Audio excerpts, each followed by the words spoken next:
the word in Hebrew, ruach, which sounds like breath. It sounds like air, almost like a wind that connects and guides and forms. So that Holy Spirit now is in your life.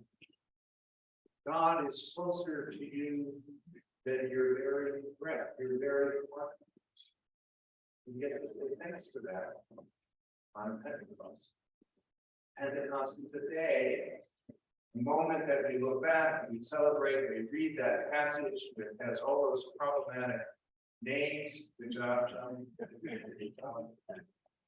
and it makes us think that we can speak these languages almost. But it's also a season. Today begins the season of Pentecost, the long green season.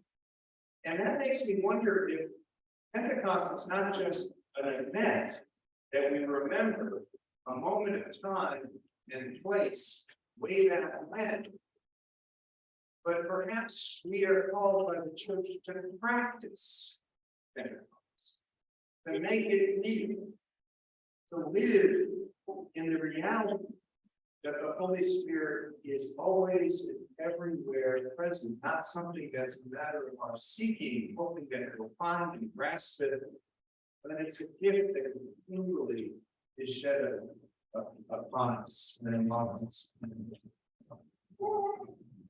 Which makes me wonder if you can think right now, but your mind's to wander, so you need my Is there been a moment of Pentecost in your life that you can remember? Or maybe more than one? Was there a moment where you were just, you did not deny that there is something bigger than the sum of all of your parts, or the sum of all the parts here, that you were suddenly aware of a presence that was supporting you, filling you, lifting you up, maybe descending upon you, that was giving you a sense of joy, a sense of hope, a sense of connection with God and all God's creation. You just said, oh my gosh, the Spirit of God is here. Or maybe you didn't say that, but because maybe you didn't even have the words for that. But you had a sense, as we were saying earlier this morning, that God was praying you, praying within you in all of the circumstances and the events of your life. That moment, I suspect that you wouldn't be here if you weren't looking for that again. You didn't already have that. You were hoping. I come to church because I remember it's kind of like the first sip of coffee in the morning. It's really good, the first sip of coffee, and then you keep chasing after this. It doesn't want to stop. We talk about other beverages as well. And happen to be referred to as spirits. You keep chasing after it. Wondering, I get it. And thankfully, we are assured sometimes it feels more present than others, but it's God promises always that it's always.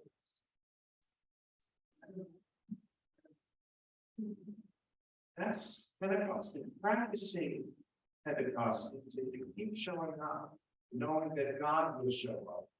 And sometimes your awareness and God's desire in awaiting matches. Sometimes it doesn't, but we keep it going. There's this story, the Holy Spirit is just when I pause right there. There was this moment, I was asking you, were there Pentecost moments? And there was one that I always thought to tell the story of, and you may have heard me refer to this before. But there was a moment in a place in the 20th century that always It helps me think of my own Pentecost. Many of you have heard of the monk, the Roman Catholic Trappist monk Thomas Smith. And he was a celebrated monastic writer, memoirist, activist, poet, spiritual leader.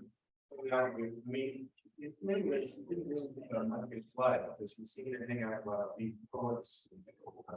Read that.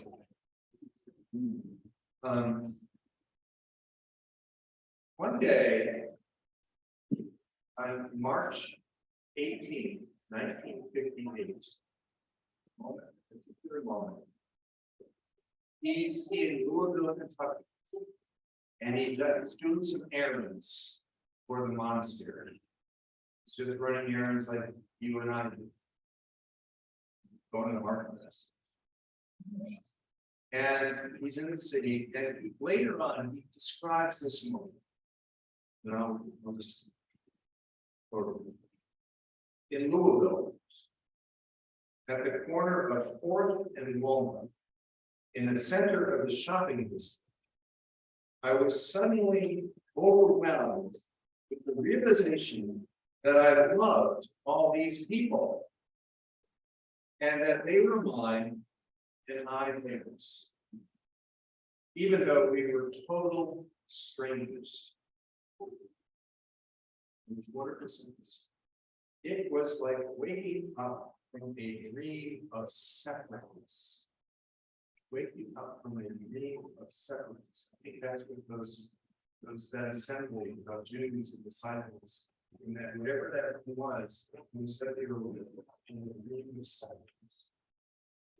And he wakes up from this sense of this false dichotomy of living a life of renunciation and holiness set apart in the monastery and the monk, and that's separate. Here he realizes, I am part of the human condition. And he says, I just almost wanted to laugh out of it because I was so grateful to be a human being among all these other human beings. Fact, part of all creation. Part of all creation. You ever had a moment like that? I had several times, but I keep questioning for it.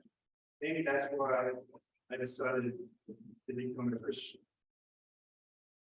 To be confirmed myself, to have my baptismal vows renewed, to realize that I want to be part of the body, the risen body of Christ, along with the full catastrophe of humankind.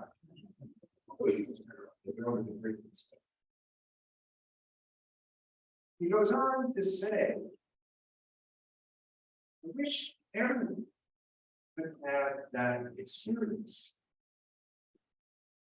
Only everyone could realize this. But it cannot be explained. There is no way of telling people that they are all walking around shining like the sun. Go ahead. Tell your office worker or your spouse. Do better. Maybe a good idea to tell your spouse. It's not a habit. It's not how we normally practice Pentecost. You are all walking around shining like the sun. If only we can do that, Merton says, we need no more hunger and justice. It's funny. It's strange. I noticed afterwards, and I've seen this before, there's a historic plaque right outside of this church. It's Lafayette Stewart. And there's been some controversy about this historic plaque here in New Hampshire.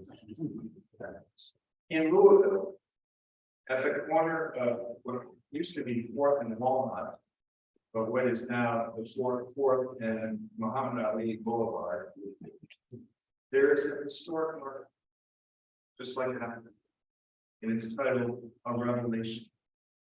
At this site, Thomas Merton had an epiphany in which he saw all the people he was talking about walking around shining like the sun. And it changed everything. What if we had a historic marker here, or wherever you have had an ability, where you were able to say, or the world would say, here, Jeff had an epiphany.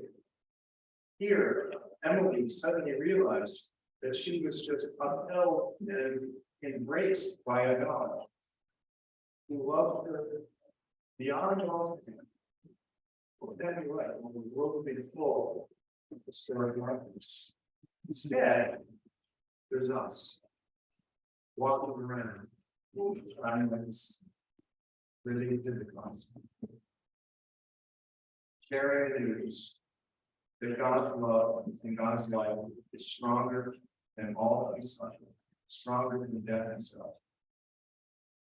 Death is like that's what Pentecost asks us to live, not just for a day, but for a whole season, indeed for a whole